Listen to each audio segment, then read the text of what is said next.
lot of people just have a wasted life. It's those who are willing to have a belief in these uncertain moments who are able to bend and shape the future of history. They're upset because they don't like the process of how it's going down because it may not fit who they are. You have to become conscious of the human condition of wanting control.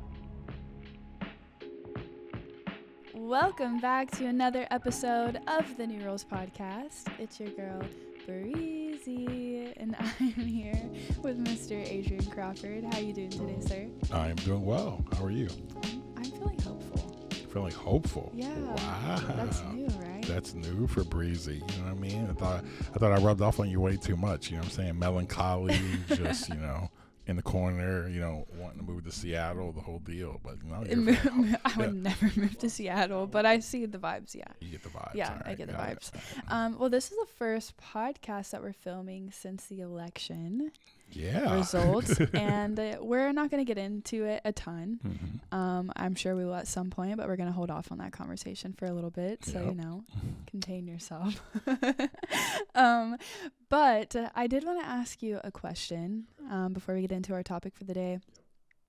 With the election results and the current state of our government, how you believe it's going to be shaped in the future, how do you believe that could impact the work that we do, where we talk a ton about authenticity and what that means for the future? How do you think our current United States government and the future of it is going to shape that? Well, I think in some places, authenticity will be able to come out more. I think in other places it won't. I think that, or let me say this, I think people who feel like they're authentic will come out more. I think there are going to be people who have felt like they have been hamstrung by the current cultural moment, more what they would call politically correct things. They're going to feel like they can just be more brash, more abrasive, more going to doing whatever. And some of that stuff, I don't feel like that's authentic. I just think that's like being a child. But I also would tell you too, I think that on the other side of it, people who would try to play this way of being politically correct and play into the cultural stuff they were like method actors too. They just were performing a thing. Like they didn't really care about that stuff. They just had to care about it because it was just the societal kind of conversation. So I think honestly, and as I talk this out now, I think it's just going to probably be the doubling down of people probably being more inauthentic in that process. But I also think that companies who are willing to fight through it and be authentic and be willing to do that, I think they'll be actually transformative when they're really to dive into it. I do think we're heading into a time to where there will be open opportunities in markets, not for teams that are actually transformational, for groups that actually are wanting to see real things change, not just kind of just go and just keep making a dollar. Though making money is a part of a business, but they're trying to bring a real product, a real solution, real change, real impact, making lives better, through products, whatever. I think those types of people, will have an opportunity, but I think it's going to start with what type of people are actually working there.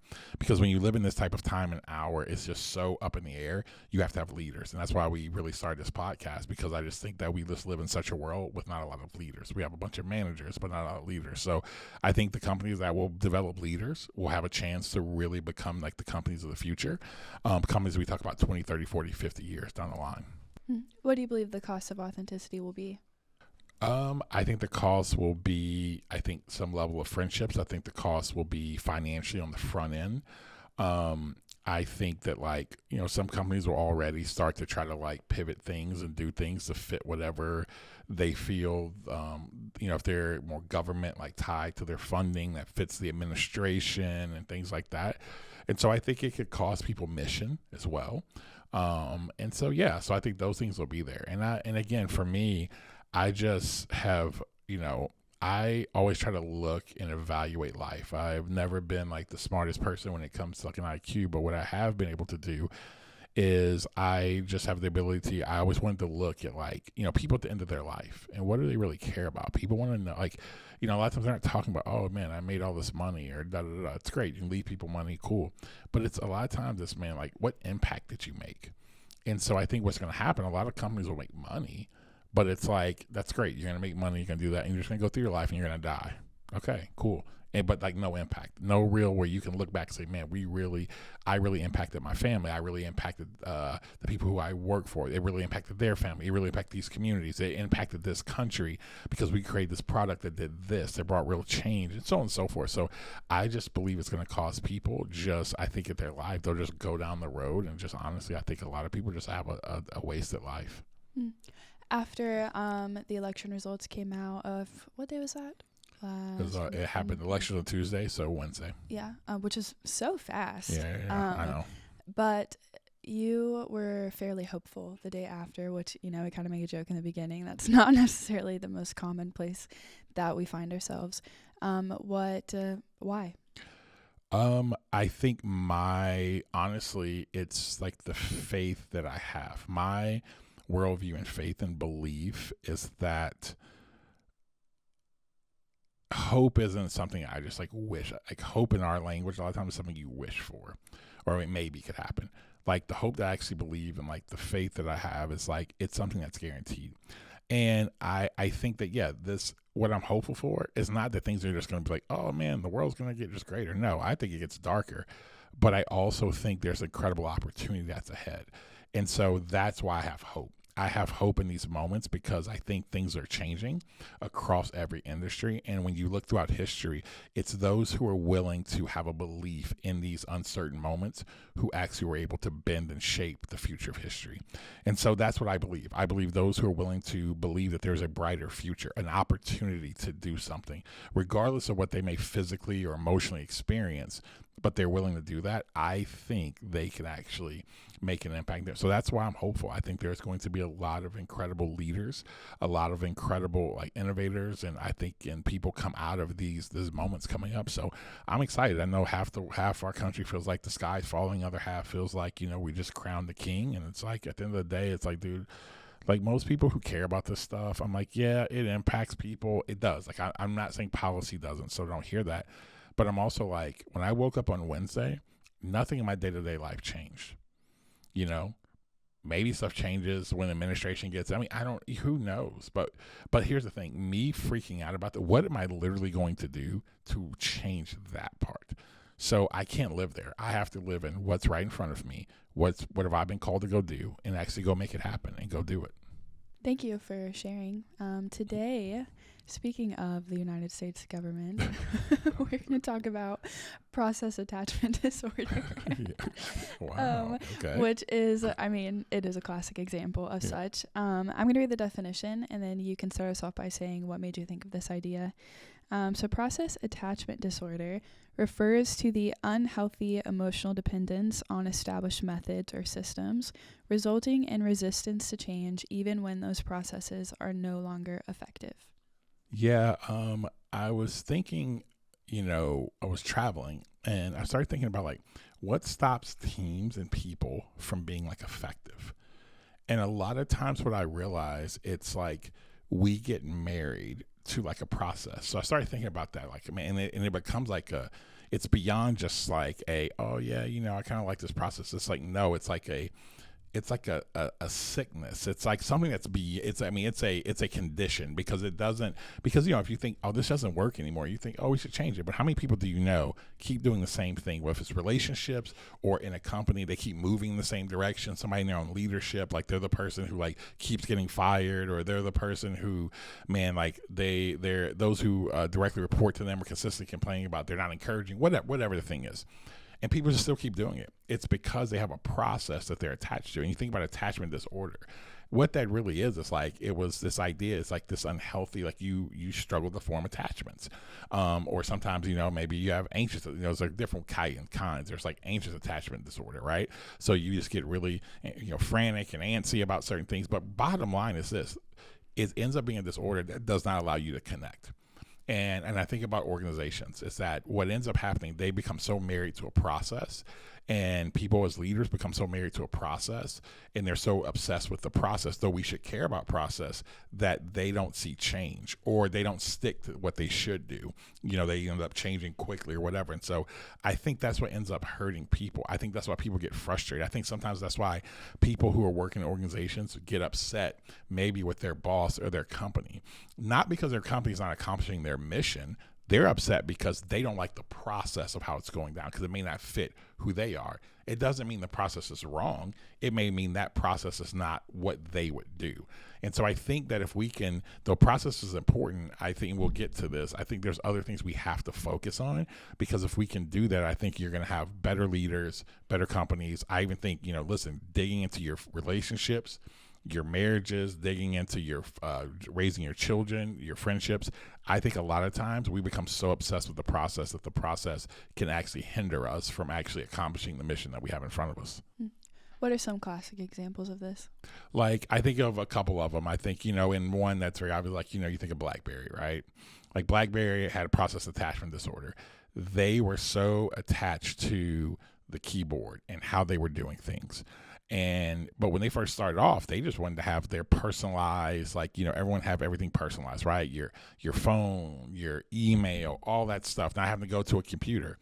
When iPhone came out, that's all iPhone was doing. But Steve Jobs was like, no, we're going to put everything in there. We're going to put, phone, music. I mean, everything you do, we wanted to be right there in your hand. That was BlackBerry's original intent for that. But because people love the keyboard, they became so attached with, like, the way they were doing it.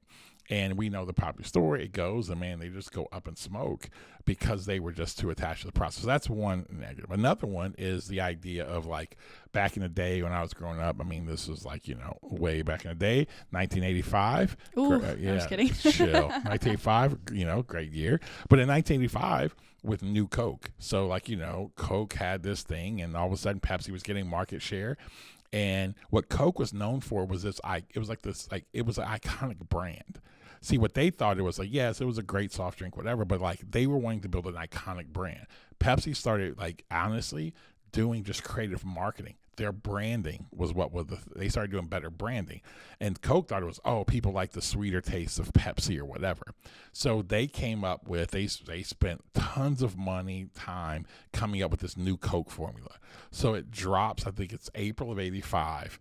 And it got a little bit of a buzz on the front end, and then people went ballistic. I mean, there were protests. I mean, everything. I mean, I would be a part of that protest. Yeah, if that happened now. You would. Yeah. I'm very Gen Z of you of protesting. No, I'm soft really drink. just talking about how much I like Coke. You too.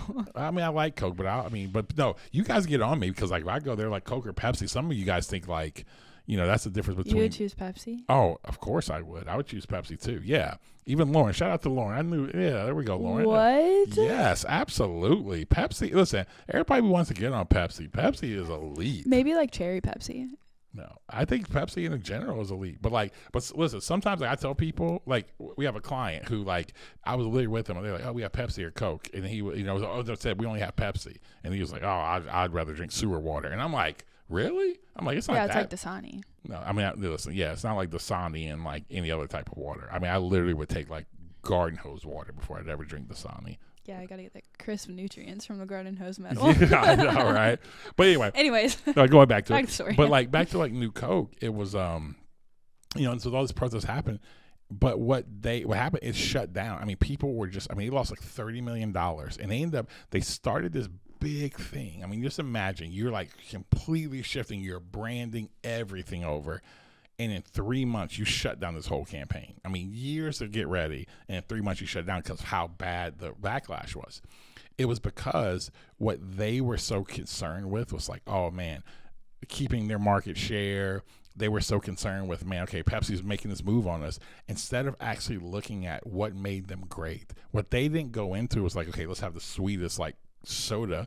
It was actually what they came into was like, man, we want to build an iconic brand. So what happened was that they got off their process and the way they built things, building an iconic brand, was the thing that made them great. They started worrying about, oh man, like, we're not, and if they really would have dug deeper, they would have realized it wasn't because Pepsi's, like, the drink was better. Their marketing had become better. And they were appealing to a younger demographic. And they were appealing to the younger demographic because of the people they were using to advertise it and the Pepsi challenge, things like that. And so all they had to do was they looked at their process and realized, oh, no, we got to do a better job of our branding, better job of our marketing, not change what we do. And so that was the process. That was the moment of where they should have stuck with their process, stuck with what they were doing, not completely change it. So that's when the idea of process detachment disorder is the idea we can start getting, we can either change it too fast or we can stay somewhere too long. Can you break that down a little bit more? Help me understand why there are times that you should disrupt a process and why there are times that you shouldn't, and how do you know? Here's the main thing, the mission. What are you trying to accomplish? I think what we have to always stay focused on is what's the goal and what is the purpose of the organization, the company, what's the purpose, your life, your family, whatever. Whatever that is, that's the end goal. And that's the most important thing, is that thing. I think what happens with people, they begin to fall in love and they begin to get fearful. So I think what ends up happening, so I'll go probably a little bit different, like underneath, just getting to underneath what happens. Fear, anxiety, the desire to keep position and power will cause us to sometimes not change quick enough. You know what I mean? Or cause us, like Coke, to change too quick because of, we want to keep market share. So the fear drove them to somewhere. Sometimes we don't want to change anything. Why? It's been working, so let's not change. And so I think underneath it, what causes people to change too quick and or to change too fast, or change too quick or to stay, is honestly that. I think it's fear. I think it's like anxiety. I think it's those types of things. It's like the desire to keep their position in power and to lose that power. I think that's what keeps people either moving too quick and or moving too slow. Why do you think that we prefer the illusion of control over innovation? Because I think there's this idea of like, like we really do have this control, like this idea of like a control paradox. And what I mean by that, human beings naturally just like control.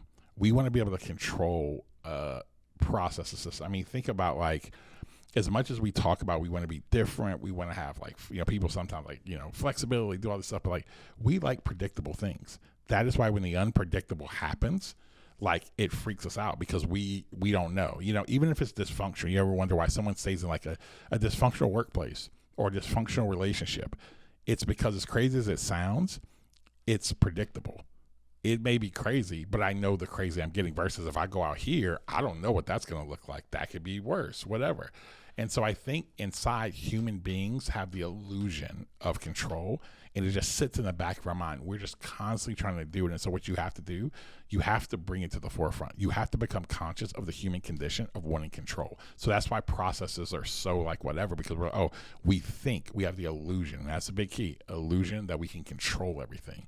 And that's what everyone's pushing to try to do. Everyone just wants to push to control.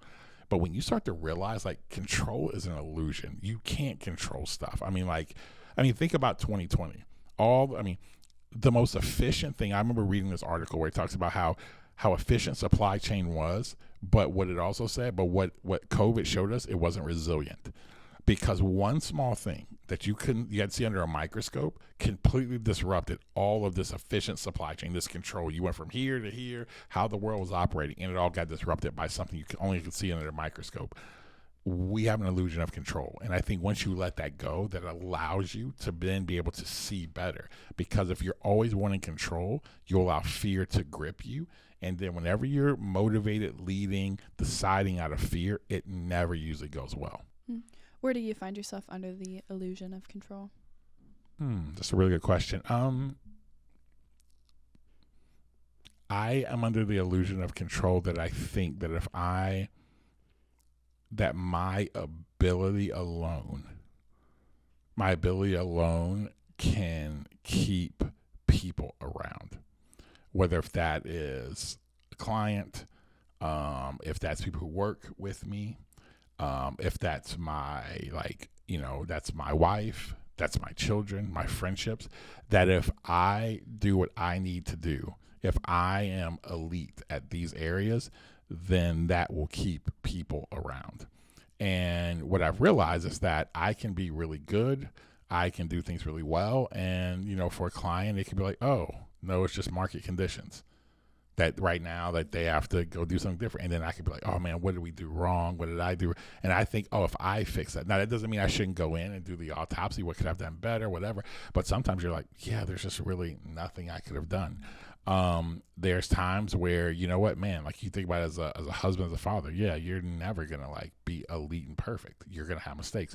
So I think that's where I have the illusion of control, that if I do what I need to do, if I'm better, then I can keep everything there. And here's why that hits me, is because if I do that, that means that whatever, my life doesn't get disrupted, because now, okay, we have these clients coming in, wife's happy, kids are happy, staff's happy, everyone's happy, which means, you know what? I have no drama in my life and it's control. But things happen. You have a staff member all of a sudden who has a family member sick, and that impacts them. You have a staff member going through their own process. You have kids going through their own phases of life, and they go through. And at the end of the day, it had nothing to do with me. It has to do with the simple fact of, like, these are just the conditions. And so I think that's kind of where I would live under the illusion of control. I think that the first step being a conscious realization of the control paradox is really powerful. So I do want to read some of that definition.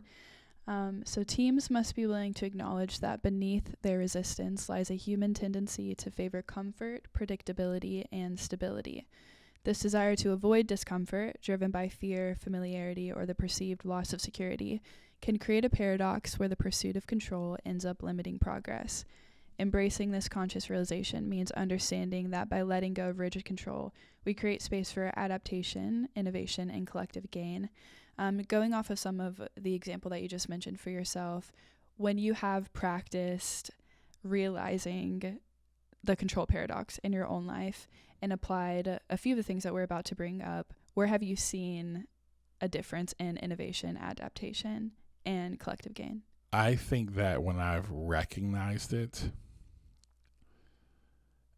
it's allowed me to, like, slow down.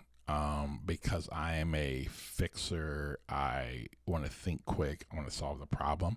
And a lot of times me solving the problem is me why I want to solve the problem quick is me getting rid of the anxiety I'm feeling, the uncertainty I'm feeling. So you think about you lose a client, and all of a sudden you're like, oh man, like we got payroll, we got this coming up, and man, this is a big client. Well, what I will do is instantly go into, all right, here's how we have to solve it. Da, da, da, da. And like, yeah, some of that stuff's good. Or what I'll do, I'll get in the modes of making sure I'm texting all my other clients, make sure they're good and make sure they know we care for them, whatever. And what I realized is that, man, if I just slow down, I can actually learn from the situation, or be able to see, man, maybe this is a pivot we need to make. Maybe this is more of a blessing that we don't have this client right now because we're doing this, or on and on. So I think that what it allows me to do is to actually slow down and see what's the best answer, what's the best solution, what's the best next step. So some of we talk about first principle thinking a lot, and that's some of what you started to mention in terms of remind yourself of your mission. One of the ways that we combat process attachment disorder is through reminding ourselves of our purpose and our values. Can you talk a little bit more about how that's impacted you? Yeah, I think that when you remind yourself of your mission and purpose, that becomes the thing that you're trying to get to. You know what I mean? Like, if you think about if you're out there and, and you're trying to accomplish, I remember as a kid, we used to play capture the flag, right? And so when you play capture the flag, there's one mission. It's to get the flag. It doesn't matter how you get the flag. It doesn't matter like where you go, where you run to, where you hide. It doesn't matter. It was like the whole mission was this: how quick can you get the flag and can you protect yours? That's it. And I think when you focus on that, it starts to simplify things. Because you realize that's the most important thing. And then what you start to realize, okay, this is, if you then take the emotion out, because we all have like nostalgia and memories and moments of the process that got us there. I mean, so you think about what we've done. Like when we had our first client, our first client that we had was like this ginormous client, and we had our first session with them. And that first session was unbelievable that we had with them. And they brought us in because when we first started, we were doing work on DEI and the impact that was making, so on and so forth. Well, we knew the market was the market was changing, and we had the foresight to see like, okay, it's more than just doing DI. We want to hit culture. We want to raise up leaders, whatever. But if we would have stayed married to because we had so many memories of that time, or those times we were like, man, we made real impact, real great stories, real movement. But if we would have stayed there, I mean, we would have probably missed out on other opportunities that we actually had in the future. And I think that what you realize is that when you focus on because we knew the mission long term was always this company is about authenticity. So that's all we were trying to get to. So if it was dealing with DEI to dealing with like authentic culture to now dealing with helping people solve complex problems, it's all about getting to this idea of authenticity. So we could have stayed there. And I think a lot of people are like married to process because of what it does and the memories they have there. So I think when I keep the mission first, it allows me to stay focused and it allows me to like, okay, is the like to break it down, like, you know, to read the data. Is this the right thing? I think the other thing about values is this. People want to know, well, what's off limits, what's not, if it violates your values. If you have values as an organization, values as a human being, and your new process or your current process is making you violate your values, then that's not a process you need to be in. Values keep us in check. I tell people values are like that. They're the, you know, you're going to paint by some rules. You're playing football and there's like lines. There are lines around a football field. Values are your lines. They keep you moving down where you need to go. But there's different ways, you know what I mean? Just like when you play with football, there's different plays they can run to get to the end zone. The mission is scoring the football, but you can't run up in the stands and then jump back onto the field. Values keep you in the field of play of what you're supposed to do. So we have remind ourselves of our mission, our values, and then your last point was to endure personal loss for collective gain. And whenever you got to that one, when we were doing Culture Creators, I completely agree with the concept, but it kind of threw me off in following the thread of this topic.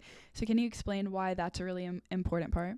Yeah, the idea of personal loss for collective gain is because human beings lead processes and organizations, and human beings are part of a mission, whether if it's your company mission, your personal mission, your family, whatever.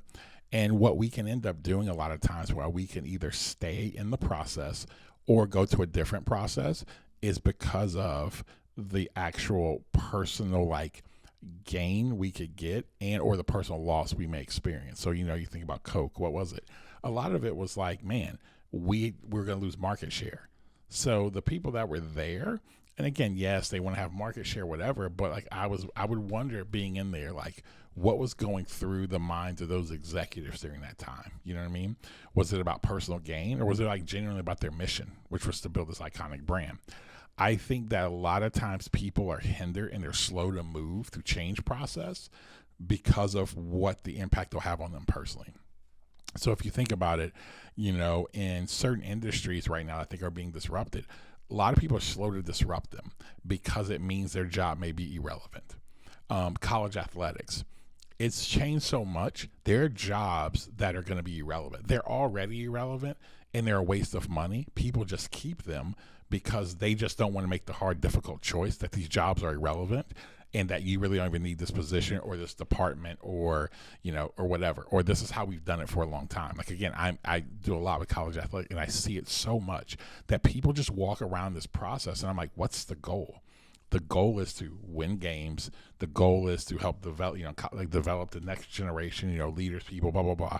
And I'm like, and on top of that, but you have new market conditions. You have transfer portal, you have NIL, you have, you know, until they bring legislation down, it's like the Wild West, all this stuff. So it's like, no, there are new market conditions and people are still trying to operate in the market in new market conditions. And I'm like, and they don't want to admit that because they have position, they have power, you know, and that's where, like, you know, I get in arguments with people about this. I'm like, yeah, in college athletics, the head coaches are, listen, I'm a coach's kid. I love coaches. I mean, like, I grew up with that.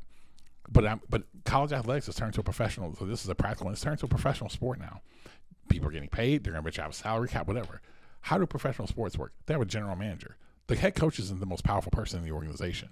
Now, that's a different market. Now, what happens? People don't want to go there because why? The head coach has always been this. But is that the best thing? The mission is winning, being successful. The mission is making the impact. And so the most efficient thing is not for a person to have all that power the way that it used to be because there's so many more things that are at play now. But that is a industry right now that is going to take a while for people to come to grips with that because they are just more committed to their own gain. Not their own personal, it's their personal loss. So now about head coach is the most powerful person. Whoa, because here's what happens. All the people that are in the system, they don't want that. If you're an assistant coach, do you really want that? Because your whole goal is what? To become a head coach. To why? I get the big payday. I'm the one fully in control. So who would want to change it? You've built your whole life to become that person versus what if this is the best thing? And I think that the people who are willing to change that are going to do it. So that's a practical example of something that a lot of times people just want their own personal gain instead of the collective gain. Because I realize when you have collective gain, I always say everybody eats. Everybody makes impact when you actually do it. Mm-hmm. Well, hey guys, I hope today was actually helpful for you. Here's the thing. What I would encourage you to do is to actually look at this kind of situation and see, where do you have process attachment disorder in your life? Maybe it's a process of how you go about how you handle your day-to-day, how you handle your family, how you handle your parenting or your marriage or whatever. But also, how about your process when it comes to those you lead? Or maybe if you're running an organization, how is your process? Are you attached to processes right now that are no longer good for you? Or are you one of those people that you're really trying to change and you like to change quick? I'm that type of way. And maybe the process that's right now, it's actually really working and it keeps working. And maybe you don't need to change. But what you have to do is go in the way to go underneath the hood is simply this. What's driving you? Is fear driving you? Or even as we start off this podcast, or is hope driving you? Because if fear is driving you, fear usually is a place where it ends up being the fuel that makes us go kind of off course. It can cause us to get shipwrecked in what our mission and actually vision is. So until next time, keep writing the rules.